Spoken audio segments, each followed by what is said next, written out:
Oh, and sorry, I know we're recording now, but remind me how do you pronounce your last name? Grachi. Grachi. Good. I'm glad I asked because I have a weird last name too. It's Tavishan, but most people can't pronounce it, so Grachi. Is that right? Yeah, Okay. yeah. Cool, Well, man. I So get different variations, Gracie, Gracie, which is Gracie, yeah, I was thinking Gracie when I saw yeah, that. yeah. So, hey, man, thanks for being on the Rich Life podcast. It is sponsored by Red Rat Media, which is my advertising agency. Just wanted you to kind of tell me a little bit about yourself, how you started in the business, like how you got to where you are today, and kind of like the quick synopsis of that and where you're from as well. Yeah, so I'm from Toronto, born and raised, and so I've been in the technology industry for the last 20 years. So I've been building businesses within the technology space in different spaces, different verticals. It started out with financial technology back in the late 90s, early 2000s, when mobile payments was really big and new and innovative, and I was working on some really interesting projects there. And then I moved into technology distribution, where I was responsible for building an internet network technology portfolio for a big global distributor. It was a $300 million portfolio. And then I started up their wireless and mobility business there and grew that business from 0 to 100 million when Wow. tablets and ebook readers were coming out, and different ways to activate a data plan on laptops and tablets. So that was big back then, and that was a part of it. And then I got recruited to run a software distribution company, and that was my first big foray into actually leading a company. I became a partner and an investor within a year, and and then within that time frame in the first year, I saw a big shift towards cybersecurity spending and how it was growing at 3 times the rate of the rest of the industry. So we doubled down the whole company on building our cybersecurity software distribution business. And that was a really good run. We had 9 consecutive years of growth. We exited to a private equity firm back in 2018 and stayed on for a few Congrats. more years to help transition. And we sold it again to a US buyer. And then I started investing in some early stage technology companies. Metal Networks is one of them. And we're at the forefront of developing AI solutions for the industrial supply chain. And I can talk a little bit about that later, but that's been an exciting journey. And then also, I love just helping other entrepreneurs with their businesses and their growth journey, their exit journey, and so when you reached out and talked a little bit about that and how you love to help entrepreneurs, it aligned really well. That's awesome. Well, congratulations on your success, right? I mean, Thank you. so at what point did you go into like the entrepreneurial world? Like at what point were you like, you know what? I want to work for myself. I don't want to work for anybody else at this point in my life. What was that transition like for you? And I would love to know more about that. Yeah, it was, working for big companies. Like I worked for a large bank, I worked for a large global distributor, and I had achieved a lot of success in launching different products, different services, working, building those foundational skills that you need when you're working cross-functionally across a big organization. And so I felt at that time that I built all this foundational knowledge about every single part of the business without the opportunity to actually run a business. And so when I joined the cybersecurity software distribution company, that was my first, opportunity to just wrap my arms around an entire company, impact its culture, impact how we make decisions, the roadmap, taking risks, living with living with some of those risks, but for the most part, them paying off. But it was really when I felt like I there wasn't anything else for me to accomplish Hmm. functionally within these larger organizations, and I love to be creative and uh, drive change and drive culture. And so that's what, running a company to me was really important. And so when did you start that journey? When was that journey was like, hey, I'm going to do this. I'm going to consult for businesses. I'm going to start doing this on my own. What was that like? Yeah, so that was just a few years ago, actually. So Cool. once I, exited the first company and started investing and helping getting other companies off the ground, that's when I realized how much other entrepreneurs need one another Mhm. in terms of uh, leaning on other leaders that have been there, done that, and can share some of those experiences. And that's the gratifying part for me because, I've made a lot of great decisions, but I made a lot of, decisions I'd like to take back. We call them experiences, right? And Mhm. for me, it's a pay it forward It's not event. mistakes, it's learning experience, right? Exactly. And it's a forward event. And I, Right. I believe that why should I sit and sort of uh, be idle about that when I could actually help other entrepreneurs make those decisions, maybe make better decisions, help them avoid their blind spots and traps. We all fall into them, and that's part of the learning experience. But when you have your a lot on the line and you've got your a lot of finances on the line, and you want to make sure that those businesses and those entrepreneurs are uh, getting good advice and good support. Yeah, so it sounds like, I mean, you've touched multiple industries, right? So you've done it sounds like you're doing AI now, manufacturing, cybersecurity, you have kind of a mix of different industries.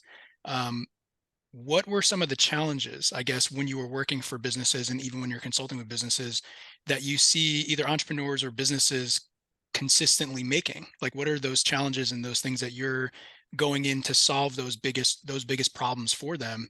Would love to know, just, the listeners would probably love to know, like, how do I avoid those things, right? How do I avoid those mistakes as I'm continuing to grow business?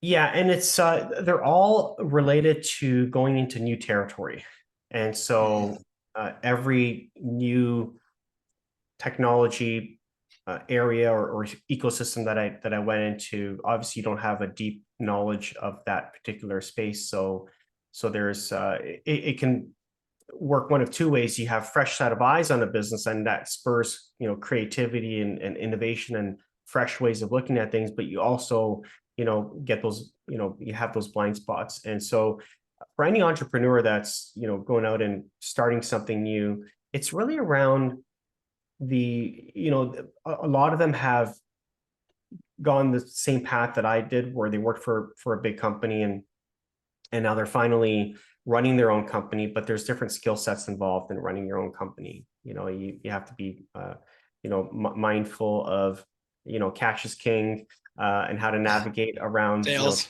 challenges, early customers and getting them on board, your team members and hiring, and starting to build a really solid culture from the get-go. And I guess one of the things that I've been starting to do a little bit more work on is around owner dependency, where Mm, business owners who've successfully built their business to a certain level, but then their business depends on them so much that it actually uh, doesn't make it fun anymore running their business, and it could actually negatively impact how their business is valued down the road, as well as the ability to free yourself a little bit from your business and have reintroduce some balance in your life.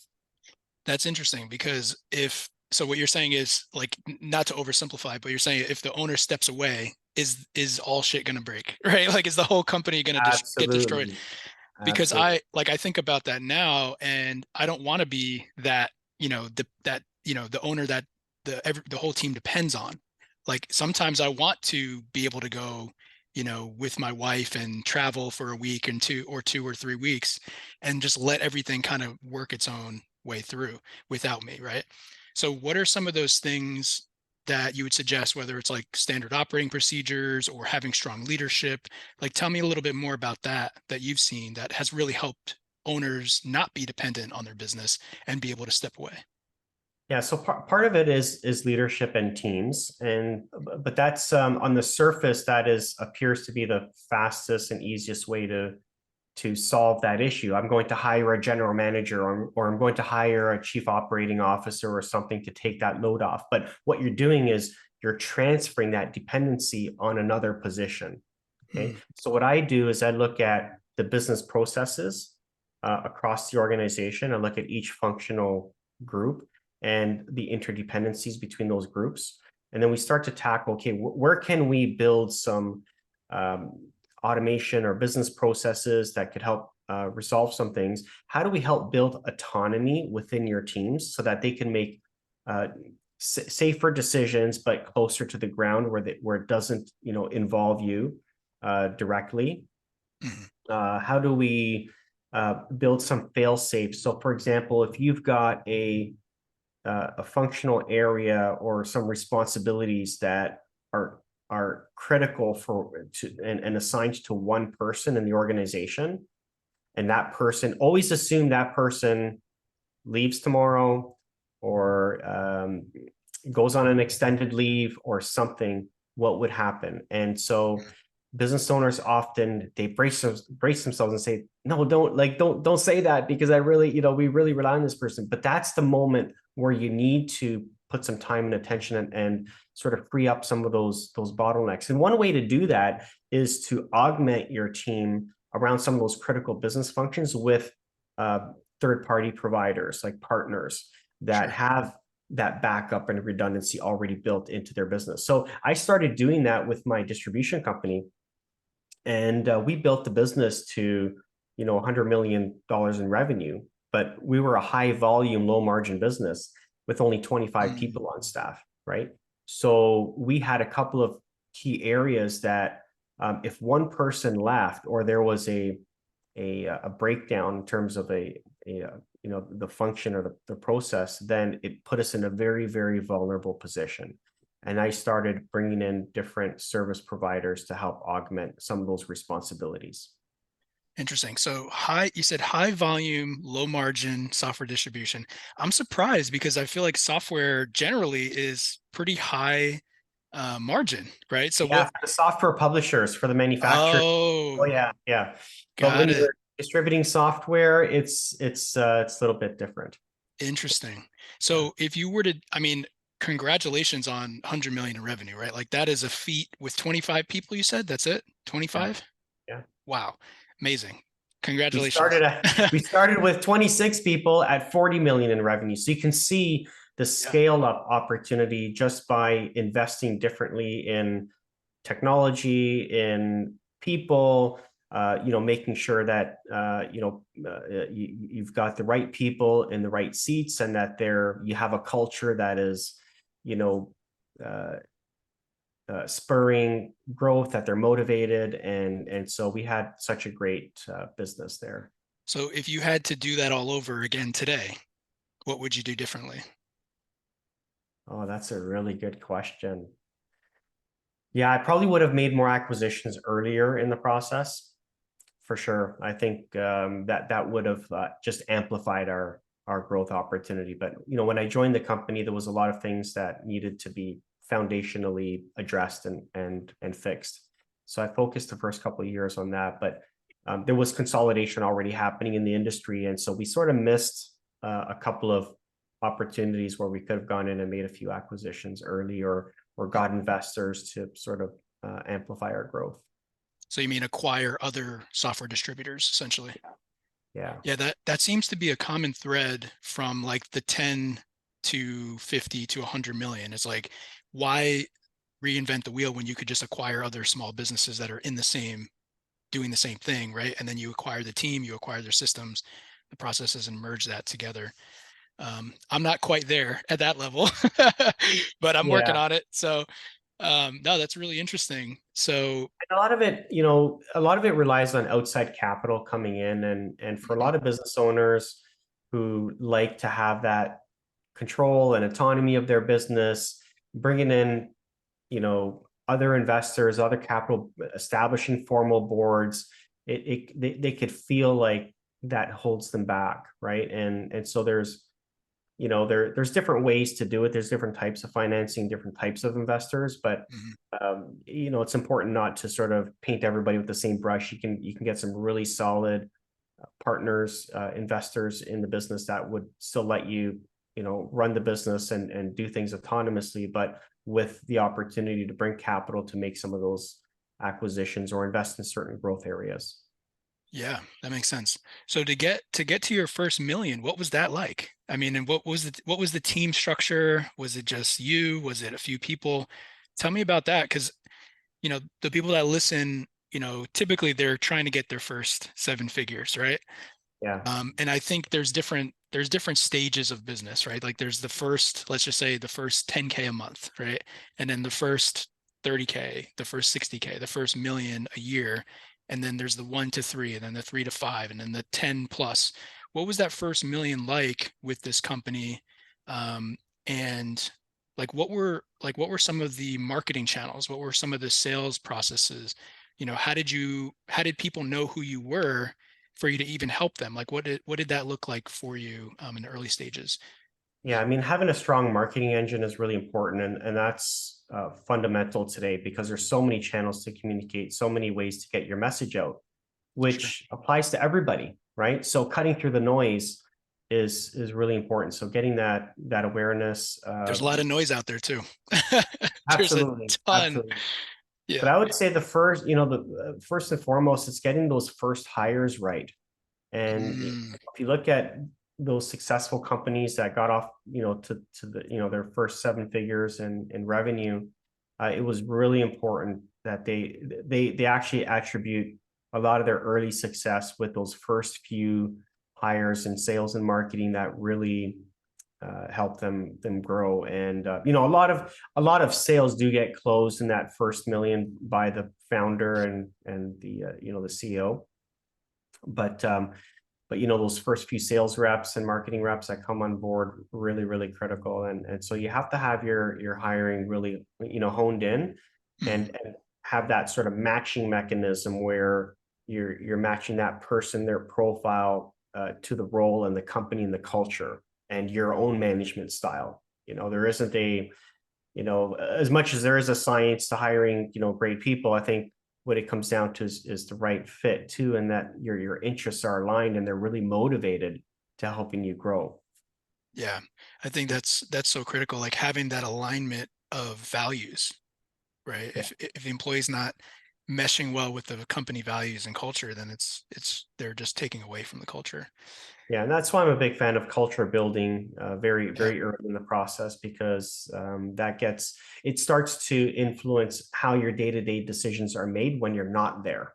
Yes. That culture, Yeah. student culture. Which then allows you to step away, to your point earlier, right? Absolutely. It Yeah, all it that's all huge. it all comes full circle. That's why it's not a simple solution for business owners to move towards independence of their business. And I'm not saying that it'll never depend on them, but there needs to be those opportunities where you can get away for a day or two or a week or a month, and not feel like you're going to be pulled into a fire or a 911 every time you step away from the office. That is not a healthy environment to be Mhm. running, and you have to sort of address that systematically. So I help coach those founders and entrepreneurs around that, and they find that to be very helpful because it's situational and it's shadow coaching. So I'd actually go Mhm. in as a shadow coach and help them identify those opportunities.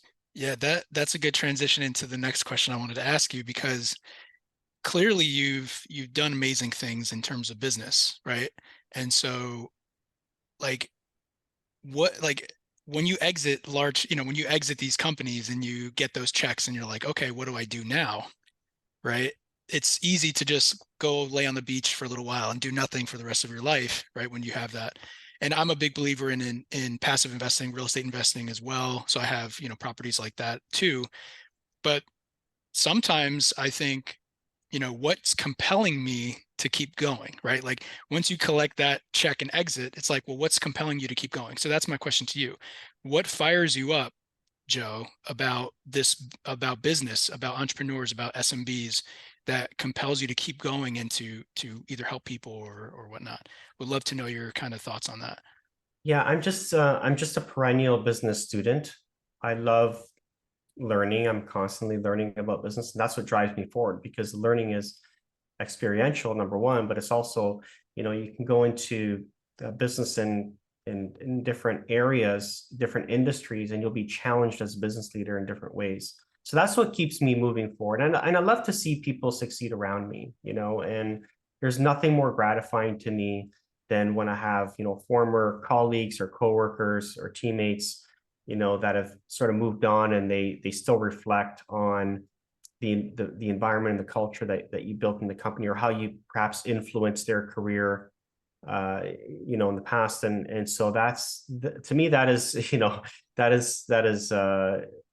definitely moves me forward. But it becomes less about the money after, and more Yeah. about the gratification. That's And that's what I was trying to get at, because yeah, I think a lot of people chase the money, right? And but the reality is once you get it, it's like, well, what's next? Right? right. So, That's the first thing people ask. And that's why a lot of business owners don't want to sell their business, because that's the first question they ask themselves. And they think, well, what am I going to do next? I don't know what that's going to look like. My business has been in my DNA. But but it's really important to help business owners sort of realize and understand that, the markets move in cycles too, and their business could be worth more today than, even if they doubled it in 2 years, it might be worth less in 2 years from now. If you just looked at technology business valuations in the last year, they've gone down by almost half, mm, right? So even if you built a good business and you weren't ready to sell it 2 years ago, and valuations were at a peak, compared to today, maybe it's double the size of business today, it might still be worth the same or less. So interesting. timing is really important. Readiness is really important, and just being ready when the time is right is just as critical, because a lot of business owners will say, well, I'm not ready now, I'll deal with it when I'm ready. But it takes up to 2 years for your business to get ready for an exit. Mhm. So you have to start that planning process. And exit planning is a business planning strategy too. So you have to, think about that as well. Even if you're not wanting to exit, it should be still part of your business planning process. Yeah. Tell me a little bit about so there's certain, thoughts around focusing businesses on niches. So if I were to, talk about software distribution, I would maybe consider that a niche in a sense. Um, and when I think about business, people always think like don't go too broad. Like you need to address a TAM, right? Like you have to address a TAM that's big enough for product market fit.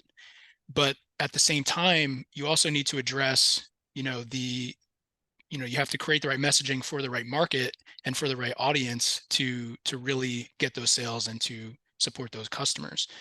So tell me about the balance in the context of the businesses that you've started, how important product market fit is and what that process was like for you, as you kind of grew these businesses to 100 million. It's really important, and you think you get it right on paper or based on your research, and then you put things into practice and in motion, and you realize it's not working, and so you have to pivot, and then you do it again, and then you pivot again, and then you do it again, and you pivot again. So getting product market fit sometimes is a evolutionary process, and not a one time process, and you get it right. A lot of very big successful companies got that way because they actually started in one direction, trying to solve one problem for one type of client or one industry, and then ended up discovering through that process that no, this was actually, it was a different product, a different target client, that was the key to their success. And Mhm. so, but it takes a lot of stamina, energy, resources to do that, to go through that multiple times. So perseverance is critical. Right. So never give up is what you're saying. Yeah, Right? yeah, never give up. Never Yeah. give up. If you truly believe that what you're doing is going to benefit and change things, and that there's going to be, eventually, something at the end of the rainbow for you. But you have to believe that. Mm. Just not having that belief accompany that perseverance is different. Yeah, that's Sometimes you interesting. have to just say, okay, well, maybe this isn't the right business for me, or maybe this isn't the right time or whatever. And knowing when to pull back too is also important, but it's really hard to tell. It's not a decision you can make for somebody. It's just a decision that they need to come to terms on their own. Yeah. Yeah, yeah. That's so you're talking about also some mindset, which is one of my favorite things to talk about, right? And I think that entrepreneurs need to have a really strong mindset because you're going to get hit with so much, right? Like Yeah. lawsuits and people leaving and employees not fitting the culture, employees maybe stealing from you, right? There are going to be challenges along the way. Yeah. um, Tell me about some of your maybe some books or some resources that have helped you build your habits in business, specifically around your belief system, your mindset to grow businesses. Because I know for me, having having the team in the habit of doing outreach, having the team, with a clear sales process, having the team, have standard operating procedures, those kind of things help support the growth of the business. But they also have to align with they have to have the right mindset to do those things, to pick up the phone and call somebody and be ready for rejection, right? Or, um, all those challenges that come with business. So tell me a little bit about maybe some of the mindsets that you have around business and maybe around some of the habits that have helped you along the way as well.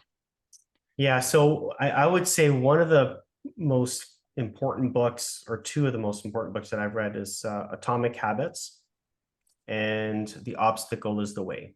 I think those are two books that is Yeah. required reading for any business owner, any professional for that matter. It does help you, think about things differently. But more importantly, besides the books and the podcasts, and that's those are all materials that people should continue to invest in for themselves. But I've been part of a CEO peer group for 11 years now, and I joined when I got my first Say it again. CO peer group. CEO peer group. Oh, CEO peer group. Got it. Yeah. Like a mastermind type. Yeah, and I think that is probably the most influential mindset and knowledge sharing, knowledge uh, uh,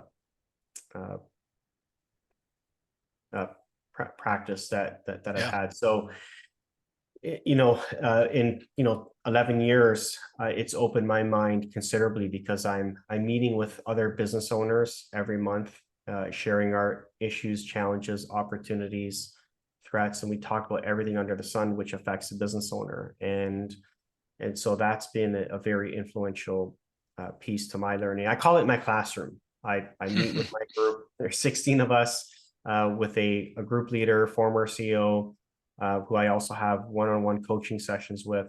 And we meet every month for 4 hours. And that is my classroom. That's where I get to learn through osmosis too, through other CEOs' experiences. So when another CEO comes forward and says, yeah, I suspect one of my employees is stealing from me, or something like that, we actually walk through that and navigate that with that business owner, so that it becomes part of our own knowledge repertoire as well. I love that. Yeah, I think it's important to have those sort of mastermind groups and peer groups to help guide you along. I'm in multiple masterminds, so I get it.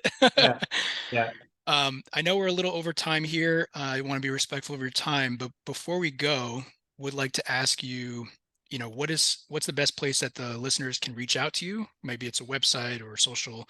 Would love for you to share, how you could reach out to, or how others can reach out to you, and how you can help support them as well on their entrepreneurial journey.